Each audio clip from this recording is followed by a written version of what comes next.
英語聞き流しリスニング、英語テキストと MP3 ダウンロード、その他の物語はホームページからお聞きいただけます。88thpp.com 88thpp.com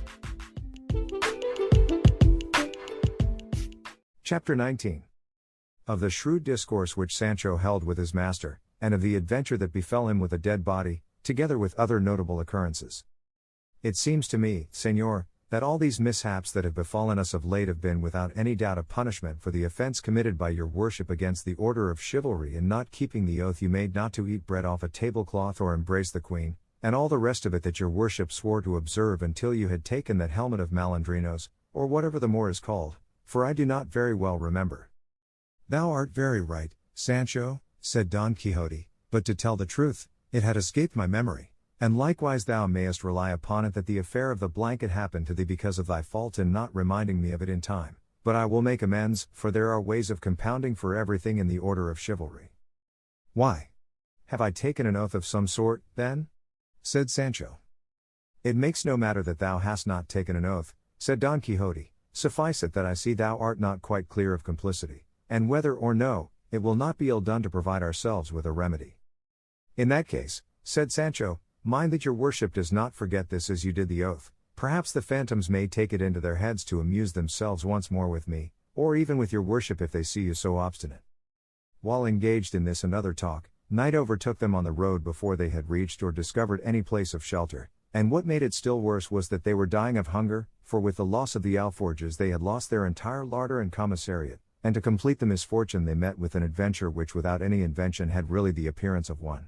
It so happened that the night closed in somewhat darkly, but for all that they pushed on, Sancho feeling sure that as the road was the king's highway they might reasonably expect to find some inn within a league or two. Going along, then, in this way, the night dark, the squire hungry, the master sharp set, they saw coming towards them on the road they were traveling a great number of lights which looked exactly like stars in motion.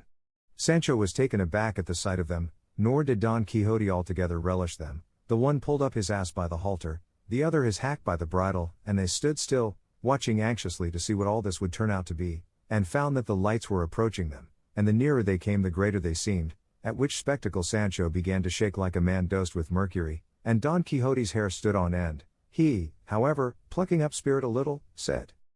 This, no doubt, Sancho, will be a most mighty and perilous adventure, in which it will be needful for me to put forth all my valor and resolution. Unlucky me, answered Sancho, if this adventure happens to be one of phantoms, as I am beginning to think it is, where shall I find the ribs to bear it? Be they phantoms ever so much, said Don Quixote, I will not permit them to touch a thread of thy garments, for if they played tricks with thee the time before, it was because I was unable to leap the walls of the yard, but now we are on a wide plain, where I shall be able to wield my sword as I please. And if they enchant and cripple you as they did the last time, said Sancho, what difference will it make being on the open plain or not? For all that, replied Don Quixote, I entreat thee, Sancho, to keep a good heart, for experience will tell thee what mine is.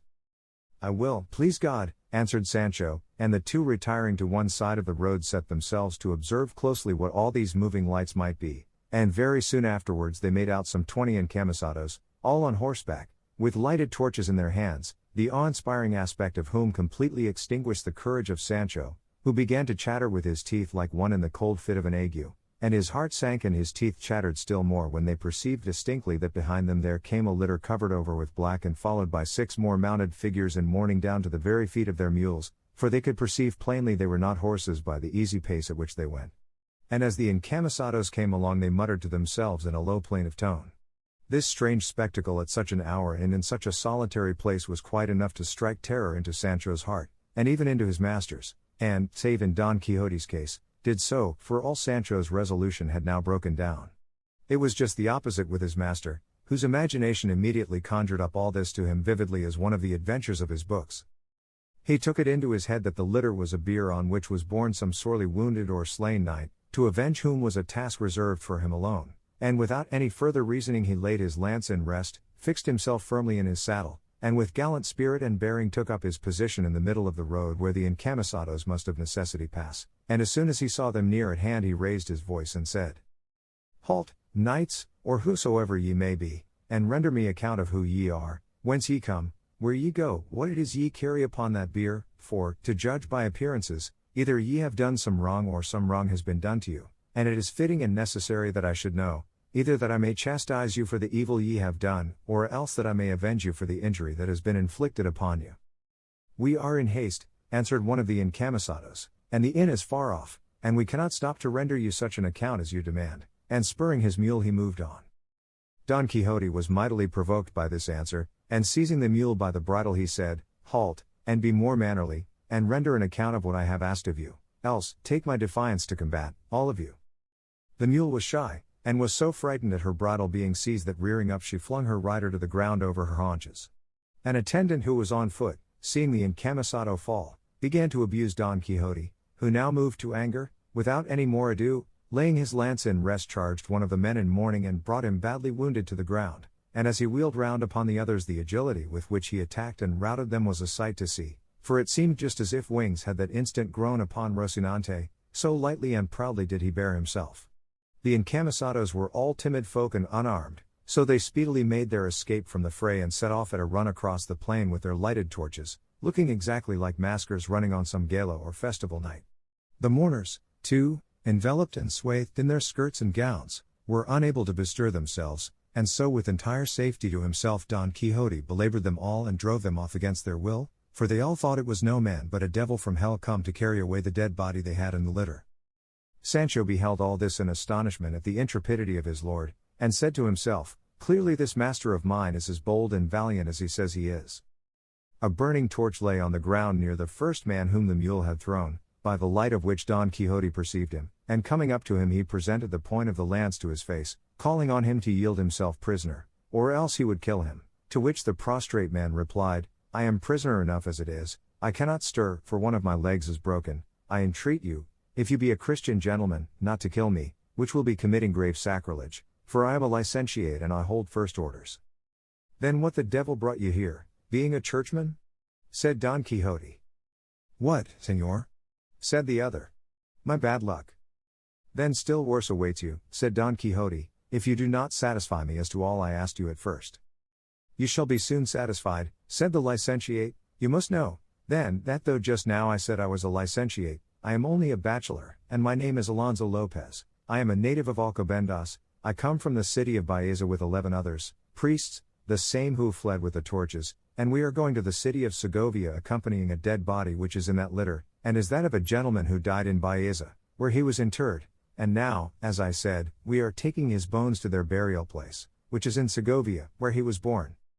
And who killed him? Asked Don Quixote. God, by means of a malignant fever that took him, answered the bachelor. In that case, said Don Quixote, the Lord has relieved me of the task of avenging his death had any other slain him, but, he who slew him having slain him, there is nothing for it but to be silent, and shrug one's shoulders. I should do the same were he to slay myself, and I would have your reverence know that I am a knight of La Mancha, Don Quixote by name, and it is my business and calling to roam the world righting wrongs and redressing injuries. I do not know how that about righting wrongs can be, said the bachelor, for from straight you have made me crooked, leaving me with a broken leg that will never see itself straight again all the days of its life, and the injury you have redressed in my case has been to leave me injured in such a way that I shall remain injured forever, and the height of misadventure it was to fall in with you who go in search of adventures. Things do not all happen in the same way, answered Don Quixote. It all came, Sir Bachelor Alonso Lopez, of your going, as you did, by night, dressed in those surplices, with lighted torches, praying, covered with mourning, so that naturally you looked like something evil and of the other world, and so I could not avoid doing my duty in attacking you, and I should have attacked you even had I known positively that you were the very devils of hell, for such I certainly believed and took you to be. As my fate has so willed it, said the bachelor, I entreat you, Sir Knight-errant, whose errand has been such an evil one for me, to help me to get from under this mule that holds one of my legs caught between the stirrup and the saddle. I would have talked on till tomorrow, said Don Quixote. How long were you going to wait before telling me of your distress? He at once called to Sancho, who, however, had no mind to come, as he was just then engaged in unloading a sumpter mule, well laden with provender, which these worthy gentlemen had brought with them.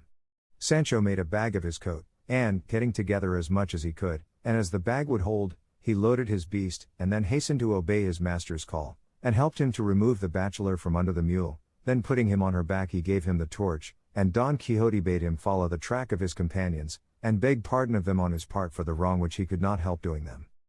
And said Sancho, if by chance these gentlemen should want to know who was the hero that served them so, your worship may tell them that he is the famous Don Quixote of La Mancha, otherwise called the Knight of the Rueful Countenance.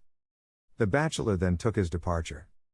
I forgot to mention that before he did so he said to Don Quixote, remember that you stand excommunicated for having laid violent hands on a holy thing, juxta illud, si qui, suade ente diabolo. I do not understand that Latin, answered Don Quixote, but I know well I did not lay hands, only this pike. Besides, I did not think I was committing an assault upon priests or things of the church, which, like a Catholic and faithful Christian as I am, I respect and revere, but upon phantoms and specters of the other world. But even so, I remember how it fared with Cid Roy Diaz when he broke the chair of the ambassador of that king before his holiness the Pope, who excommunicated him for the same, and yet the good Roderick of Vivar bore himself that day like a very noble and valiant knight. On hearing this the bachelor took his departure, as has been said, without making any reply, and Don Quixote asked Sancho what had induced him to call him the Knight of the Rueful Countenance more than at any other time. I will tell you, answered Sancho, it was because I have been looking at you for some time by the light of the torch held by that unfortunate, and verily your worship has got of late the most ill-favoured countenance I ever saw. It must be either owing to the fatigue of this combat, or else to the want of teeth and grinders. It is not that, replied Don Quixote, but because the sage whose duty it will be to write the history of my achievements must have thought it proper that I should take some distinctive name as all knights of yore did, one being he of the burning sword, another he of the unicorn, this one he of the damsels, that he of the phoenix, another the knight of the griffin, and another he of the death, and by these names and designations they were known all the world round, and so I say that the sage aforesaid must have put it into your mouth and mine just now to call me the Knight of the Rueful Countenance, as I intend to call myself from this day forward, and that the said name may fit me better, I mean, when the opportunity offers, to have a very rueful countenance painted on my shield. There is no occasion, Señor, for wasting time or money on making that countenance, said Sancho, for all that need be done is for your worship to show your own, face to face, to those who look at you, and without anything more, either image or shield, they will call you him of the rueful countenance, and believe me I am telling you the truth, for I assure you, Señor, and in good part be it said, hunger and the loss of your grinders have given you such an ill-favoured face that, as I say, the rueful picture may be very well spared. Don Quixote laughed at Sancho's pleasantry, nevertheless he resolved to call himself by that name, and have his shield or buckler painted as he had devised. Don Quixote would have looked to see whether the body in the litter were bones or not, but Sancho would not have it, saying, Señor, you have ended this perilous adventure more safely for yourself than any of those I have seen. Perhaps these people, though beaten and routed, may bethink themselves that it is a single man that has beaten them, and feeling sore and ashamed of it may take heart and come in search of us and give us trouble enough. The ass is in proper trim, the mountains are near at hand, hunger presses, we have nothing more to do but make good our retreat, and, as the saying is, the dead to the grave and the living to the loaf. And driving his ass before him he begged his master to follow, who, feeling that Sancho was right, did so without replying, and after proceeding some little distance between two hills they found themselves in a wide and retired valley, where they alighted, and Sancho unloaded his beast, and stretched upon the green grass, with hunger for sauce, they breakfasted, dined, lunched, and supped all at once, satisfying their appetites with more than one store of cold meat which the dead man's clerical gentlemen, who seldom put themselves on short allowance, had brought with them on their sumpter mule.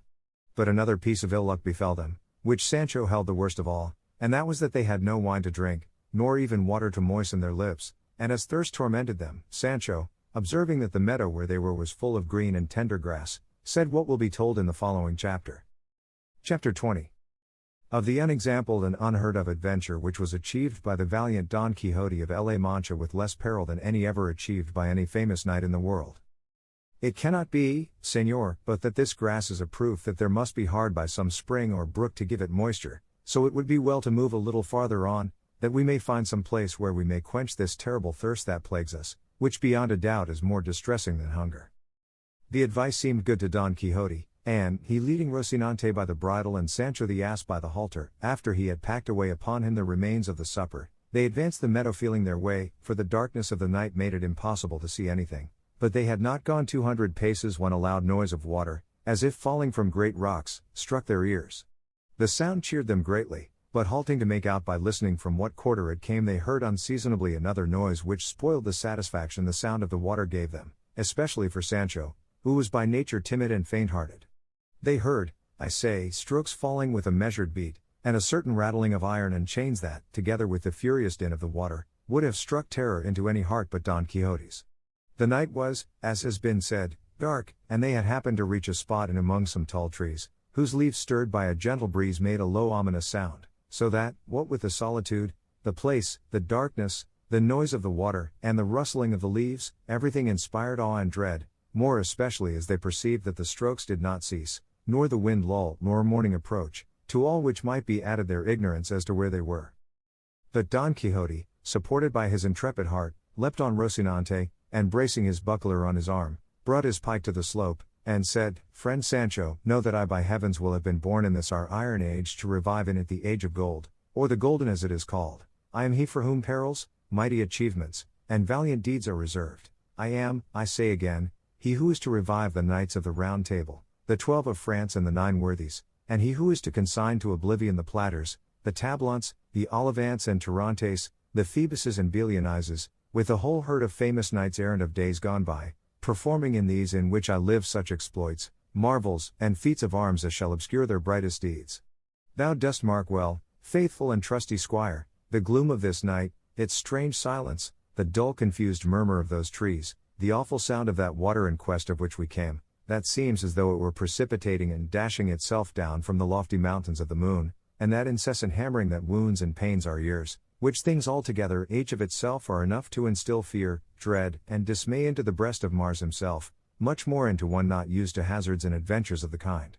Well, then, all this that I put before thee is but an incentive and stimulant to my spirit, making my heart burst in my bosom through eagerness to engage in this adventure, arduous as it promises to be. Therefore tighten Rocinante's girths a little, and God be with thee. Wait for me here 3 days and no more, and if in that time I come not back, thou canst return to our village, and thence, to do me a favor and a service, thou wilt go to El Toboso, where thou shalt say to my incomparable lady Dulcinea that her captive knight hath died in attempting things that might make him worthy of being called hers.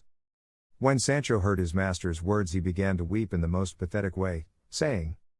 Señor, I know not why your worship wants to attempt this so dreadful adventure. It is night now, no one sees us here, we can easily turn about and take ourselves out of danger, even if we don't drink for 3 days to come, and as there is no one to see us, all the less will there be anyone to set us down as cowards. Besides, I have many a time heard the curate of our village, whom your worship knows well, preach that he who seeks danger perishes in it, so it is not right to tempt God by trying so tremendous a feat from which there can be no escape save by a miracle. And heaven has performed enough of them for your worship in delivering you from being blanketed as I was, and bringing you out victorious and safe and sound from among all those enemies that were with the dead man. And if all this does not move or soften that hard heart, let this thought and reflection move it, that you will have hardly quitted this spot when from pure fear I shall yield my soul up to anyone that will take it.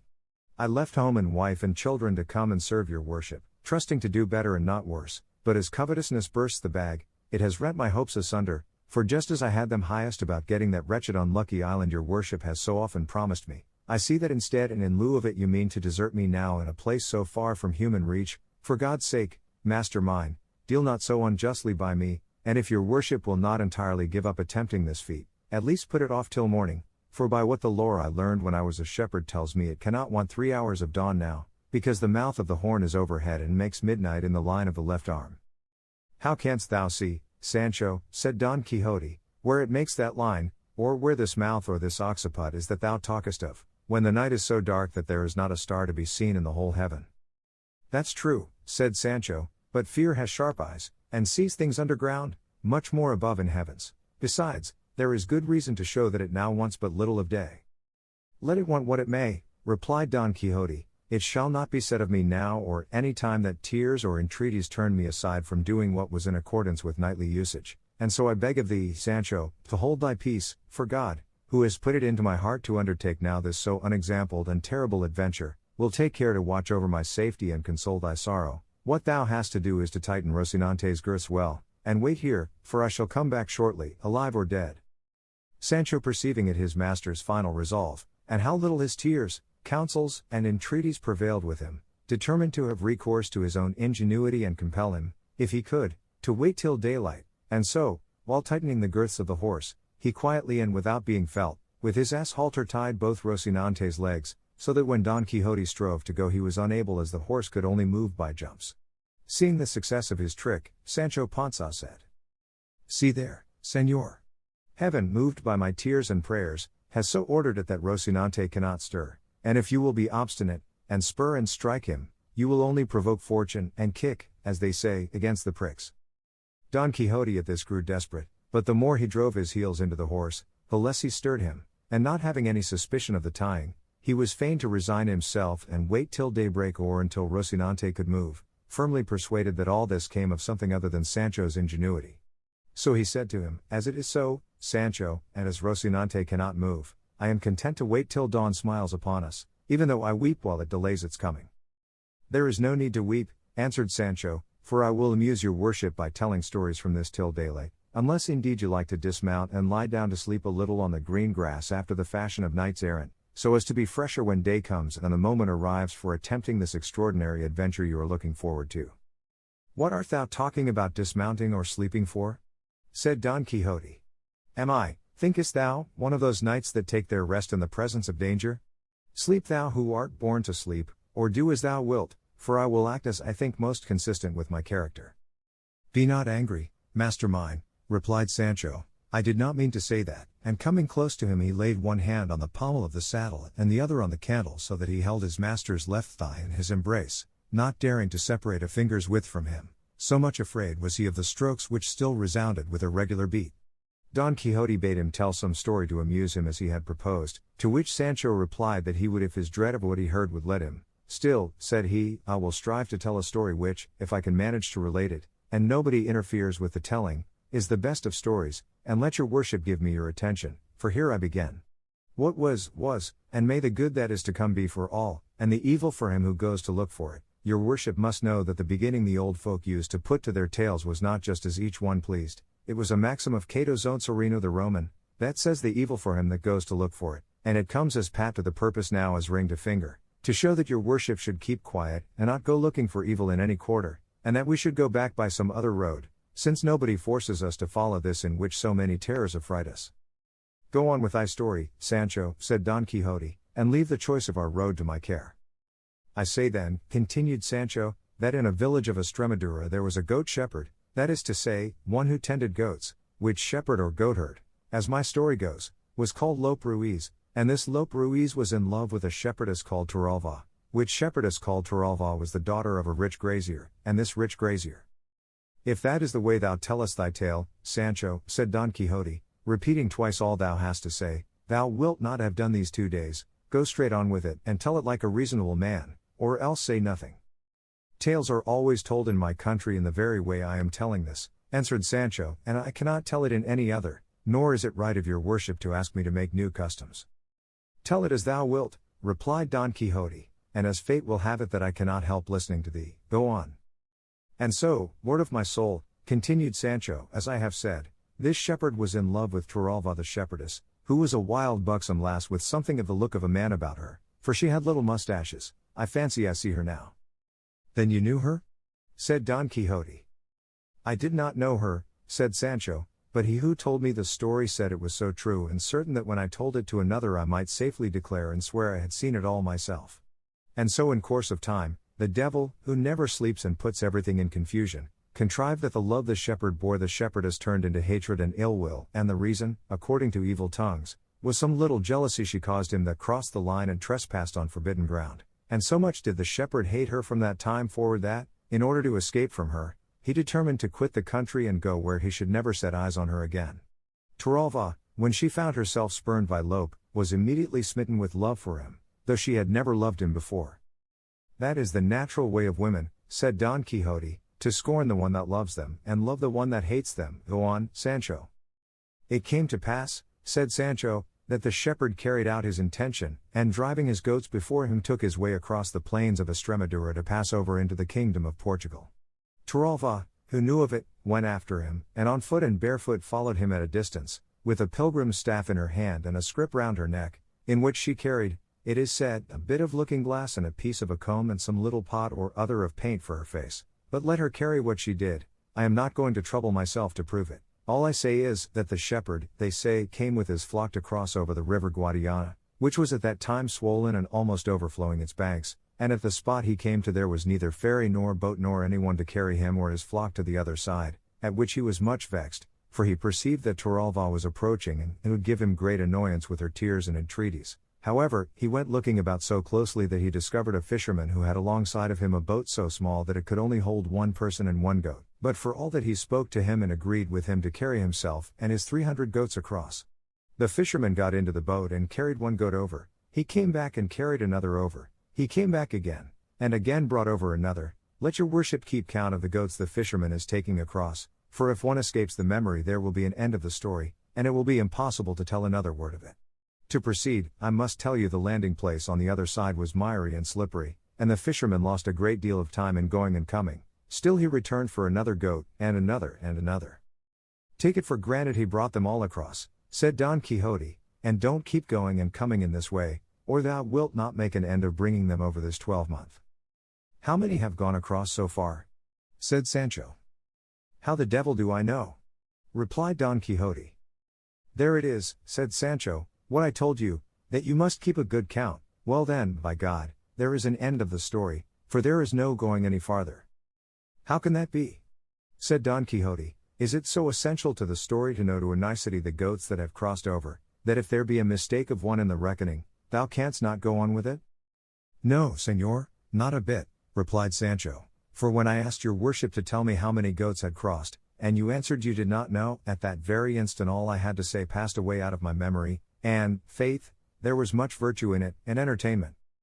So, then, said Don Quixote, the story has come to an end? As much as my mother has, said Sancho. In truth, said Don Quixote, thou hast told one of the rarest stories, tales, or histories, that anyone in the world could have imagined, and such a way of telling it and ending it was never seen nor will be in a lifetime, though I expected nothing else from thy excellent understanding. But I do not wonder, for perhaps those ceaseless strokes may have confused thy wits. All that may be, replied Sancho, but I know that as to my story, all that can be said is that it ends there where the mistake in the count of the passage of the goats begins. Let it end where it will, well and good, said Don Quixote, and let us see if Rocinante can go. And again he spurred him, and again Rocinante made jumps and remained where he was, so well tied was he. Just then, whether it was the cold of the morning that was now approaching, or that he had eaten something laxative at supper, or that it was only natural, as is most likely, Sancho felt a desire to do what no one could do for him, but so great was the fear that had penetrated his heart, he dared not separate himself from his master by as much as the black of his nail. To escape doing what he wanted was, however, also impossible, so what he did for peace's sake was to remove his right hand, which held the back of the saddle, and with it to untie gently and silently the running string which alone held up his breeches, so that on loosening it they at once fell down round his feet like fetters. He then raised his shirt as well as he could and bared his hindquarters, no slim ones. But, this accomplished, which he fancied was all he had to do to get out of this terrible strait and embarrassment, another still greater difficulty presented itself, for it seemed to him impossible to relieve himself without making some noise, and he ground his teeth and squeezed his shoulders together, holding his breath as much as he could, but in spite of his precautions he was unlucky enough after all to make a little noise, very different from that which was causing him so much fear. Don Quixote, hearing it, said, "What noise is that, Sancho?" "I don't know, señor," said he, "it must be something new, for adventures and misadventures never begin with a trifle." Once more he tried his luck, and succeeded so well, that without any further noise or disturbance he found himself relieved of the burden that had given him so much discomfort. But as Don Quixote's sense of smell was as acute as his hearing, and as Sancho was so closely linked with him that the fumes rose almost in a straight line, it could not be but that some should reach his nose, and as soon as they did he came to its relief by compressing it between his fingers, saying in a rather snuffing tone, "Sancho, it strikes me thou art in great fear." "I am," answered Sancho, "but how does your worship perceive it now more than ever?" "Because just now thou smellest stronger than ever, and not of ambergris," answered Don Quixote. "Very likely," said Sancho, "but that's not my fault, but your worship's, for leading me about at unseasonable hours and at such unwonted paces." "Then go back 3 or 4, my friend," said Don Quixote, all the time with his fingers to his nose, "and for the future pay more attention to thy person and to what thou owest to mine, for it is my great familiarity with thee that has bred this contempt." "I'll bet," replied Sancho, "that your worship thinks I have done something I ought not with my person." It makes it worse to stir it, friend Sancho, returned Don Quixote. With this and other talk of the same sort master and man passed the night, till Sancho, perceiving that daybreak was coming on apace, very cautiously untied Rocinante and tied up his breeches. As soon as Rocinante found himself free, though by nature he was not at all meddlesome, he seemed to feel lively and began pawing, for as to capering, begging his pardon, he knew not what it meant. Don Quixote, then, observing that Rocinante could move, took it as a good sign and a signal that he should attempt the dread adventure. By this time day had fully broken and everything showed distinctly, and Don Quixote saw that he was among some tall trees, chestnuts, which cast a very deep shade. He perceived likewise that the sound of the strokes did not cease, but could not discover what caused it, and so without any further delay he let Rocinante feel the spur, and once more taking leave of Sancho, he told him to wait for him there 3 days at most, as he had said before, and if he should not have returned by that time, he might feel sure it had been God's will that he should end his days in that perilous adventure.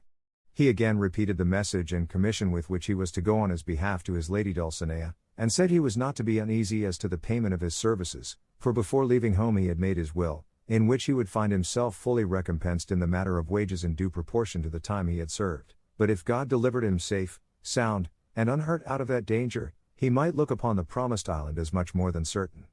Sancho began to weep afresh on again hearing the affecting words of his good master, and resolved to stay with him until the final issue and end of the business. From these tears and this honorable resolve of Sancho Panza, the author of this history infers that he must have been of good birth and at least an old Christian, and the feeling he displayed touched his but not so much as to make him show any weakness. On the contrary, hiding what he felt as well as he could, he began to move towards the quarter whence the sound of the water and end of the strokes seemed to come. Sancho followed him on foot, leading by the halter, as his custom was, his ass, his constant comrade in prosperity or adversity, and advancing some distance through the shady chestnut trees they came upon a little meadow at the foot of some high rocks, down which a mighty rush of water flung itself. At the foot of the rocks were some rudely constructed houses looking more like ruins than houses, from among which came, they perceived, the din and clatter of blows, which still continued without intermission. Rocinante took fright at the noise of the water and of the blows, but quieting him Don Quixote advanced step by step towards the houses, commending himself with all his heart to his lady, imploring her support in that dread pass and enterprise, and on the way commending himself to God, too, not to forget him.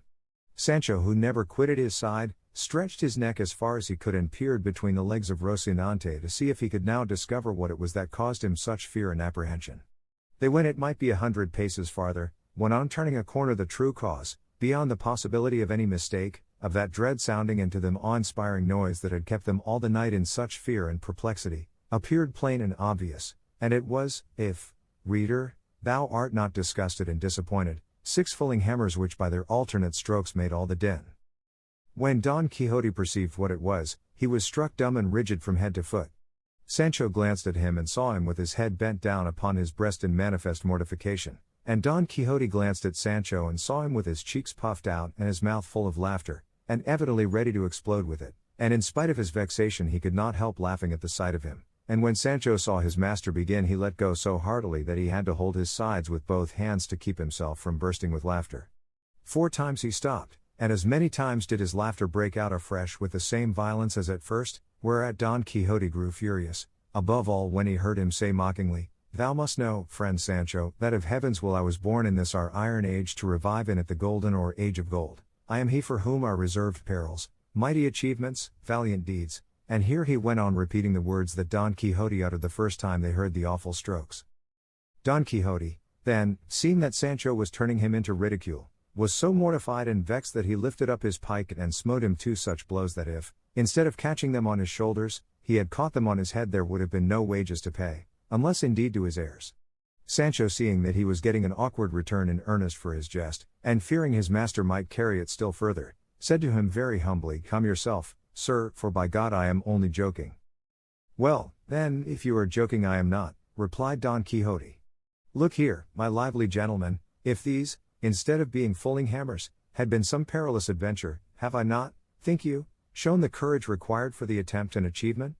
Am I, perchance, being, as I am, a gentleman, bound to know and distinguish sounds and tell whether they come from fulling mills or not, and that, when perhaps, as is the case, I have never in my life seen any as you have, low bore as you are, that have been born and bred among them? But turn me these 6 hammers into 6 giants, and bring them to beard me, one by one or all together, and if I do not knock them head over heels, then make what mockery you like of me. No more of that, Señor, returned Sancho. I own I went a little too far with the joke. But tell me, your worship, now that peace is made between us, and may God bring you out of all the adventures that may befall you as safe and sound as he has brought you out of this one, was it not a thing to laugh at, and is it not a good story, the great fear we were in? At least that I was in, for as to your worship I see now that you neither know nor understand what either fear or dismay is. I do not deny, said Don Quixote, that what happened to us may be worth laughing at, but it is not worth making a story about, for it is not everyone that is shrewd enough to hit the right point of a thing. At any rate, said Sancho, your worship knew how to hit the right point with your pike, aiming at my head and hitting me on the shoulders, thanks be to God and my own smartness in dodging it. But let that pass, all will come out in the scouring, for I have heard say he loves thee well that makes thee weep, and moreover that it is the way with great lords after any hard words they give a servant to give him a pair of breeches, though I do not know what they give after blows, unless it be that knights errant after blows give islands or kingdoms on the mainland. It may be on the dice, said Don Quixote, that all thou sayest will come true. Overlook the past, for thou art shrewd enough to know that our first movements are not in our own control, and one thing for the future bear in mind, that thou curb and restrain thy loquacity in my company, for in all the books of chivalry that I have read, and they are innumerable, I never met with a squire who talks so much to his lord as thou dost to thine, and in fact I feel it to be a great fault of thine and of mine, of thine, that thou hast so little respect for me, of mine, that I do not make myself more respected. There was Gandalin, the squire of Amadis of Gaul, that was Count of the Insula Firme, and we read of him that he always addressed his lord with his cap in his hand, his head bowed down and his body bent double, more turquesco. And then, what shall we say of Gasabal, the squire of Galar, who was so silent that in order to indicate to us the greatness of his marvelous taciturnity his name is only once mentioned in the whole of that history, as long as it is truthful. From all I have said thou wilt gather, Sancho, that there must be a difference between master and man, between lord and lackey, between knight and squire, so that from this day forward in our intercourse we must observe more respect and take less liberties, for in whatever way I may be provoked with you it will be bad for the pitcher. The favors and benefits that I have promised you will come in due time, and if they do not your wages at least will not be lost, as I have already told you. All that your worship says is very well, said Sancho, but I should like to know, in case the time of favor should not come, and it might be necessary to fall back upon wages, how much did the squire of a knight-errant get in those days, and did they agree by the month, or by the day like bricklayers? I do not believe, replied Don Quixote, that such squires were ever on wages, but were dependent on favor, and if I have now mentioned thine in the sealed will I have left at home, it was with a view to what may happen, for as yet I know not how chivalry will turn out in these wretched times of ours, and I do not wish my soul to suffer for trifles in the other world, for I would have thee know, Sancho, that in this there is no condition more hazardous than that of adventurers. That is true, said Sancho, since the mere noise of the hammers of a fulling mill can disturb and disquiet the heart of such a valiant errant adventurer as your worship, but you may be sure I will not open my lips henceforward to make light of anything of your worships, but only to honor you as my master and natural lord. By so doing, replied Don Quixote, shalt thou live long on the face of the earth, for next to parents, masters are to be respected as though they were parents. Chapter 21. Which treats of the exalted adventure and rich prize of Mambrino's helmet, together with other things that happened to our invincible knight. It now began to rain a little, and Sancho was for going into the fulling mills, but Don Quixote had taken such an abhorrence to them on account of the late joke that he would not enter them on any account, so turning aside to right they came upon another road, different from that which they had taken the night before. Shortly afterwards Don Quixote perceived a man on horseback who wore on his head something that shone like gold, and the moment he saw him he turned to Sancho and said, I think, Sancho, there is no proverb that is not true, all being maxims drawn from experience itself, the mother of all the sciences, especially that one that says, where one door shuts, another opens. I say so because if last night fortune shut the door of the adventure we were looking for against us, cheating us with the fulling mills, it now opens wide another one for another better and more certain adventure, and if I do not contrive to enter it, it will be my own fault, and I cannot lay it to my ignorance of fulling mills, or the darkness of the night. I say this because, if I mistake not, there comes towards us one who wears on his head the helmet of Mambrino, concerning which I took the oath thou rememberest. Mind what you say, your worship, and still more what you do, said Sancho, for I don't want any more fulling mills to finish off fulling and knocking our senses out. The devil take thee, man, said Don Quixote, what has a helmet to do with fulling mills? I don't know, replied Sancho, but, faith, if I might speak as I used, perhaps I could give such reasons that your worship would see you are mistaken in what you say. How can I be mistaken in what I say, unbelieving traitor? Returned Don Quixote, tell me, seest thou not yonder knight coming towards us on a dappled grey steed, who has upon his head a helmet of gold? What I see and make out, answered Sancho, is only a man on a grey ass like my own, who has something that shines on his head. Well, that is the helmet of Mambrino, said Don Quixote, stand to one side and leave me alone with him. Thou shalt see how, without saying a word, to save time, I shall bring this adventure to an issue and possess myself of the helmet I have so longed for. I will take care to stand aside, said Sancho, but God grant, I say once more, that it may be marjoram and not fulling mills. I have told thee, brother, on no account to mention those fulling mills to me again, said Don Quixote, or I vow, and I say no more, I'll full the soul out of you. Sancho held his peace in dread lest his master should carry out the vow he had hurled like a bull at him. The fact of the matter as regards the helmet, steed, and knight that Don Quixote saw, was this. In that neighborhood there were 2 villages, one of them so small that it had neither apothecary's shop nor barber, which the other that was close to it had, so the barber of the larger served the smaller, and in it there was a sick man who required to be bled and another man who wanted to be shaved, and on this errand the barber was going, carrying with him a brass basin, but as luck would have it, as he was on the way it began to rain, and not to spoil his hat, which probably was a new one, he put the basin on his head, and being clean it glittered at half a league's distance. He rode upon a grey ass, as Sancho said, and this was what made it seem to Don Quixote to be a dapple grey steed and a knight in a golden helmet, for everything he saw he made to fall in with his crazy chivalry and ill-errant notions, and when he saw the poor knight draw near, without entering into any parley with him, at Rocinante's top speed he bore down upon him with the pike pointed low, fully determined to run him through and through, and as he reached him, without checking the fury of his charge, he cried to him, Defend thyself, miserable being, or yield me of thine own accord that which is so reasonably my due. The barber, who without any expectation or apprehension of it saw this apparition coming down upon him, had no other way of saving himself from the stroke of the lance but to let himself fall off his ass, and no sooner had he touched the ground than he sprang up more nimbly than a deer and sped away across the plain faster than the wind.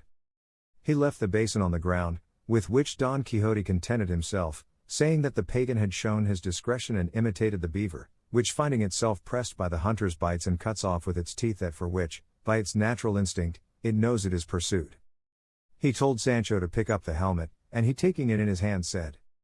By God the basin is a good one, and worth a reel of 8 if it is worth a maravedis, and handed it to his master, who immediately put it on his head, turning it round, now this way, now that, in search of fitment, and not finding it he said, Clearly the pagan to whose measure this famous headpiece was first forged must have had a very large head, but the worst of it is half of it is wanting. When Sancho heard him call the basin a headpiece he was unable to restrain his laughter, but remembering his master's wrath he checked himself in the midst of it. What art thou laughing at, Sancho? Said Don Quixote. I am laughing, said he, think of the great head the pagan must have had who owned this helmet, for it looks exactly like a regular barber's basin. Dost thou know what I suspect, Sancho? Said Don Quixote, that this wonderful piece of this enchanted helmet must by some strange accident have come into the hands of some one who was unable to recognize or realize its value, and who, not knowing what he did, and seeing it to be of the purest gold, must have melted down one half for the sake of what it might be worth, and of the other made this which is like a barber's basin as thou sayest, but be it as it may, to me who recognize it, its transformation makes no difference, for I will set it to rights at the first village where there is a blacksmith, and in such style that that helmet the god of smithies forged for the god of battles shall not surpass it or even come up to it, and in the meantime I will wear it as well as I can, for something is better than nothing, all the more as it will be quite enough to protect me from any chance blow of a stone. That is, said Sancho, if it is not shot with a sling as they were in the battle of the 2 armies, when they signed the cross on your worship's grinders and smashed the flask with that blessed draught that made me vomit my bowels up. It does not grieve me much to have lost it, said Don Quixote, for thou knowest, Sancho, that I have the receipt in my memory.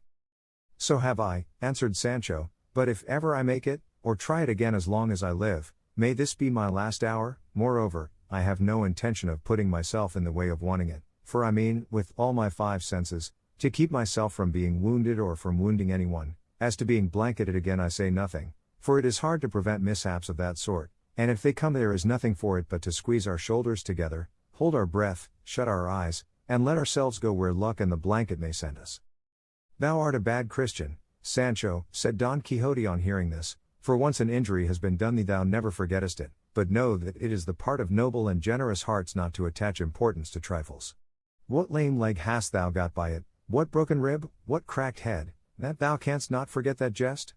For jest and sport it was, properly regarded, and had I not seen it in that light I would have returned and done more mischief in revenging thee than the Greeks did for the rape of Helen, who, if she were alive now, or if my Dulcinea had lived then, might depend upon it she would not be so famous for her beauty as she is. And here he heaved a sigh and sent it aloft, and said, Sancho, let it pass for a jest as it cannot be revenged in earnest, but I know what sort of jest and earnest it was, and I know it will never be rubbed out of my memory any more than off my shoulders. But putting that aside, will your worship tell me what are we to do with this dapple grey steed that looks like a grey ass, which that Martino that your worship overthrew has left deserted here? For, from the way he took to his heels and bolted, he is not likely ever to come back for it, and by my beard but the grey is a good one. I have never been in the habit, said Don Quixote, of taking spoil of those whom I vanquish, nor is it the practice of chivalry to take away their horses and leave them to go on foot, unless indeed it be that the victor have lost his own in the combat, in which case it is lawful to take that of the vanquished as a thing won in lawful war. Therefore, Sancho, leave this horse, or ass, or whatever thou wilt have it to be, for when its owner sees us gone hence he will come back for it. God knows I should like to take it, returned Sancho, or at least to change it for my own, which does not seem to me as good a one. Verily the laws of chivalry are strict, since they cannot be stretched to let one ass be changed for another. I should like to know if I might at least change trappings. On that head I am not quite certain, answered Don Quixote, and the matter being doubtful, pending better information, I say thou mayest change them, if so be thou hast urgent need of them. So urgent is it, answered Sancho, that if they were for my own person I could not want them more, and forthwith, fortified by this license, he effected the mutatio caparum, rigging out his beast to the 99s and making quite another thing of it. This done, they broke their fast on the remains of the spoils of war plundered from the sumpter mule, and drank of the brook that flowed from the fulling mills, without casting a look in that direction. In such loathing did they hold them for the alarm they had caused them, and, all anger and gloom removed, they mounted and, without taking any fixed road, not to fix upon any being the proper thing for true knights errant, they set out, guided by Rocinante's will, which carried along with it that of his master, not to say that of the ass, which always followed him wherever he led, lovingly and sociably. Nevertheless they returned to the high road, and pursued it at a venture without any other aim. As they went along, then, in this way Sancho said to his master, Señor, would your worship give me leave to speak a little to you? For since you laid that hard injunction of silence on me several things have gone to rot in my stomach, and I have now just one on the tip of my tongue that I don't want to be spoiled. Say, on, Sancho, said Don Quixote, and be brief in thy discourse, for there is no pleasure in one that is long. Well then, Señor, returned Sancho, I say that for some days past I have been considering how little is got or gained by going in search of these adventures that your worship seeks in these wilds and crossroads, where, even if the most perilous are victoriously achieved, there is no one to see or know of them, and so they must be left untold forever, to the loss of your worship's object and the credit they deserve. Therefore it seems to me it would be better, saving your worship's better judgment, if we were to go and serve some emperor or other great prince who may have some war on hand, in whose service your worship may prove the worth of your person, your great might, and greater understanding, on perceiving which the Lord in whose service we may be will perforce have to reward us, each according to his merits, and there you will not be at a loss for someone to set down your achievements in writing so as to preserve their memory forever. Of my own I say nothing, as they will not go beyond squirely limits, though I make bold to say that, if it be the practice in chivalry to write the achievements of squires, I think mine must not be left out. Thou speakest not amiss, Sancho, answered Don Quixote, but before that point is reached it is requisite to roam the world, as it were on probation, seeking adventures, in order that, by achieving some, name and fame may be acquired, such that when he betakes himself to the court of some great monarch the knight may be already known by his deeds, and that the boys, the instant they see him enter the gate of the city, may all follow him and surround him, crying, This is the Knight of the Sun or the Serpent, or any other title under which he may have achieved great deeds. This, they will say, is he who vanquished in single combat the gigantic Brocabruno of mighty strength, he who delivered the great Mameluke of Persia out of the long enchantment under which he had been for almost 900 years.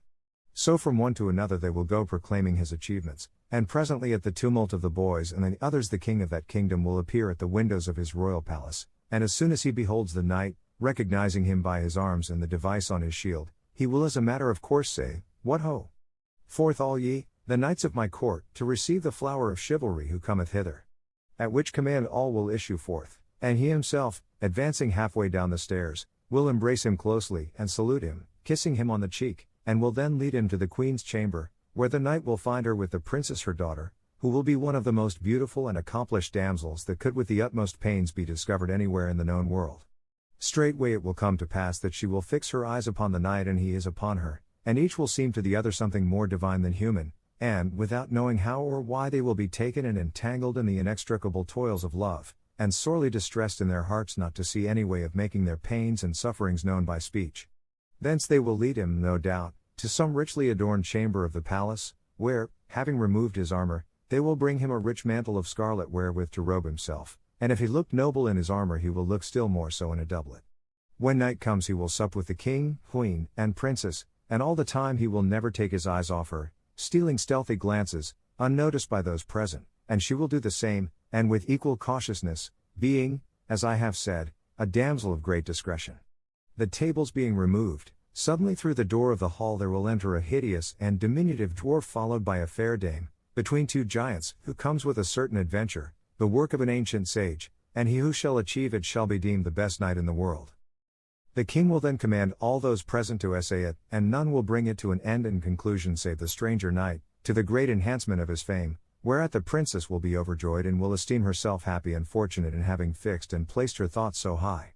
And the best of it is that this king, or prince, or whatever he is engaged in a very bitter war with another as powerful as himself, and the stranger knight, after having been some days at his court, requests leave from him to go and serve him in the said war. The king will grant it very readily, and the knight will courteously kiss his hands for the favor done to him, and that night he will take leave of his lady the princess at the grating of the chamber where she sleeps, which looks upon a garden, and at which he has already many times conversed with her, the go-between and confidant in the matter being a damsel much trusted by the princess. He will sigh, she will swoon, the damsel will fetch water, much distressed because morning approaches, and for the honor of her lady he would not that they were discovered. At last the princess will come to herself and will present her white hands through the grating to the knight, who will kiss them 1,000 times, bathing them with his tears. It will be arranged between them how they are to inform each other of their good or evil fortunes, and the princess will entreat him to make his absence as short as possible, which he will promise to do with many oaths. Once more he kisses her hands, and takes his leave in such grief that he is well nigh ready to die. He betakes him thence to his chamber, flings himself on his bed, cannot sleep for sorrow at parting, rises early in the morning, goes to take leave of the king, queen, and princess, and, as he takes his leave of the pair, it is told him that the princess is indisposed and cannot receive a visit. The knight thinks it is from grief at his departure, his heart is pierced, and he is hardly able to keep from showing his pain. The confidant is present, observes all, goes to tell her mistress, who listens with tears and says that one of her greatest distresses is not knowing who this knight is, and whether he is of kingly lineage or not. The damsel assures her that so much courtesy, gentleness, and gallantry of bearing as her knight possesses could not exist in any save one who was royal and illustrious. Her anxiety is thus relieved, and she strives to be of good cheer lest she should excite suspicion in her parents, and at the end of 2 days she appears in public. Meanwhile the knight has taken his departure. He fights in the war, conquers the king's enemy, wins many cities, triumphs in many battles, returns to the court, sees his lady where he was wont to see her, and it is agreed that he shall demand her in marriage of her parents as the reward of his services. The king is unwilling to give her, as he knows not who he is, but nevertheless, whether carried off or in whatever other way it may be, the princess comes to be his bride, and her father comes to regard it as very good fortune, for it so happens that this knight is proved to be the son of a valiant king of some kingdom, I know not what, for I fancy it is not likely to be on the map. The father dies, the princess inherits, and in 2 words the knight becomes king. And here comes in at once the bestowal of rewards upon his squire and all who have aided him in rising to so exalted a rank. He marries his squire to a damsel of the princess's, who will be, no doubt, the one who was confidant in their amour, and is daughter of a very great duke. That's what I want, and no mistake about it, said Sancho. That's what I'm waiting for all this, word for word, is in store for your worship under the title of the Knight of the Rueful Countenance. Thou needst not doubt it, Sancho, replied Don Quixote, for in the same manner, and by the same steps as I have described here, knights errant rise and have risen to be kings and emperors. All we want now is to find out what king, Christian or pagan, is at war and has a beautiful daughter, but there will be time enough to think of that, for, as I have told thee, fame must be won in other quarters before repairing to the court. There is another thing, too, that is wanting, For supposing we find a king who is at war and has a beautiful daughter, and that I have won incredible fame throughout the universe, I know not how it can be made out that I am of royal lineage, or even second cousin to an emperor. For the king will not be willing to give me his daughter in marriage unless he is first thoroughly satisfied on this point, however much my famous deeds may deserve it, so that by this deficiency I fear I shall lose what my arm has fairly earned. True it is I am a gentleman of known house, of estate and property, and entitled to the 500 soldos mulct, and it may be that the sage who shall write my history will so clear up my ancestry and pedigree that I may find myself fifth or sixth in descent from a king. For I would have thee know, Sancho, that there are two kinds of lineages in the world, some there be tracing and deriving their descent from kings and princes, whom time has reduced little by little until they end in a point like a pyramid upside down, and others who spring from the common herd and go on rising step by step until they come to be great lords, so that the difference is that the one were what they no longer are, and the others are what they formerly were not. And I may be of such that after investigation my origin may prove great and famous, with which the king, my father-in-law that is to be, ought to be satisfied, and should he not be, the princess will so love me that even though she well knew me to be the son of a water carrier, she will take me for her lord and husband in spite of her father. If not, then it comes to seizing her and carrying her off where I please, for time or death will put an end to the wrath of her parents. It comes to this, too, said Sancho, what some naughty people say, never ask as a favor what thou canst take by force, though it would fit better to say, a clear escape is better than good men's prayers. I say so because if my lord the king, your worship's father-in-law, will not condescend to give you my lady the princess, there is nothing for it but, as your worship says, to seize her and transport her. But the mischief is that until peace is made and you come into the peaceful enjoyment of your kingdom, the poor squire is famishing as far as rewards go, unless it be that the confidant damsel that is to be his wife comes with the princess, and that with her he tides over his bad luck until heaven otherwise orders things, for his master, I suppose, may as well give her to him at once for a lawful wife. Nobody can object to that, said Don Quixote. Then since that may be, said Sancho, there is nothing for it but to commend ourselves to God, and let fortune take what course it will. God guide it according to my wishes and thy wants, said Don Quixote, and mean be he who thinks himself mean. In God's name let him be so, said Sancho, I am an old Christian, and to fit me for account that's enough. And more than enough for thee, said Don Quixote, and even wert thou not, it would make no difference, because I being the king can easily give thee nobility without purchase or service rendered by thee, for when I make the account, then thou art at once a gentleman, and they may say what they will, but by my faith they will have to call thee your lordship, whether they like it or not. Not a doubt of it, and I'll know how to support the tittle, said Sancho. Title thou shouldst say, not tittle, said his master. So be it, answered Sancho. I say I will know how to behave, for once in my life I was beadle of a brotherhood, and the beadle's gown sat so well on me that all said I looked as if I was to be steward of the same brotherhood. What will it be, then, when I put a duke's robe on my back, or dress myself in gold and pearls like a count? I believe they'll come 100 leagues to see me. Thou wilt look well, said Don Quixote, but thou must shave thy beard often, for thou hast it so thick and rough and unkempt, that if thou dost not shave it every second day at least, they will see what thou art at the distance of a musket shot. What more will it be, said Sancho, than having a barber, and keeping him at wages in the house? And even if it be necessary, I will make him go behind me like a nobleman's equerry. Why, how dost thou know that noblemen have equerries behind them? Asked Don Quixote. I will tell you, answered Sancho. Years ago I was for a month at the capital, and there I saw taking the air a very small gentleman who they said was a very great man, and a man following him on horseback in every turn he took, just as if he was his tail.